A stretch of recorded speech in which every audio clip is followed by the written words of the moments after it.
When I was diagnosed, it was in the middle of the COVID shutdown here in Denmark, and I actually found a small lump myself. I didn't think too much of it. A couple weeks later, I checked it again, and it was noticeably bigger.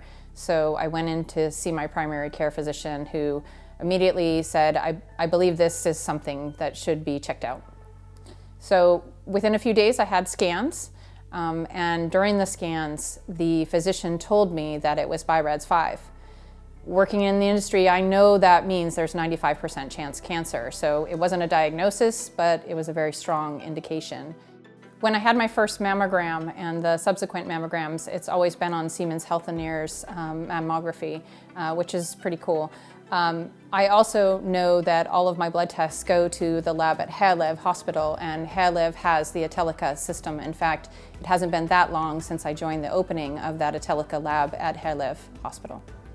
I'm in chemo right now. I've been in chemo for about 18 weeks now, almost finished with it, and I've worked throughout. I feel very good generally. I feel pretty healthy. I can do most of my normal activities, and I have been continuing to work almost a full schedule with some help from colleagues. So one of the most important things for me throughout my entire life has been physical fitness. And I'm one who gets up quite early in the morning to work out, to run, to do different things. And I've been able to continue to do that. It's really good for me. I feel much better on the days where I get in a run or I get in some gym exercise.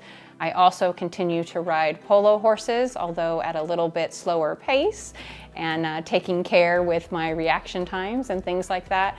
But for me, the physical activity is so important to my mental health. So that's one of the most important parts of my routine that I have kept throughout the treatment process. I try to integrate physical activity into most of my day. So sometimes I'll bike to the hospital, sometimes I'll bike out for errands, sometimes I take the train and walk. It happened to be the day I was diagnosed, I decided to take the train and then walk to and from the hospital. So I'm always trying to do something active and put it into the normal part of my day. It puts me in a better mood when I get wherever I'm trying to go. So it's really important, I believe it's really important to check yourself, and for many reasons, including a friend who told me many years ago that I should do a self-check. But also, since I've been living and working in Denmark, I've had the pleasure to work with Herlev Hospital, with Michel Nemery, who's the head of the Department of Radiology.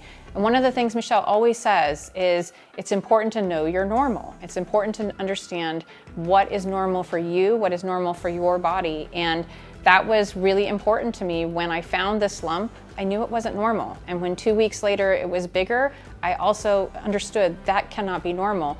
I think important to understand that it didn't hurt at all.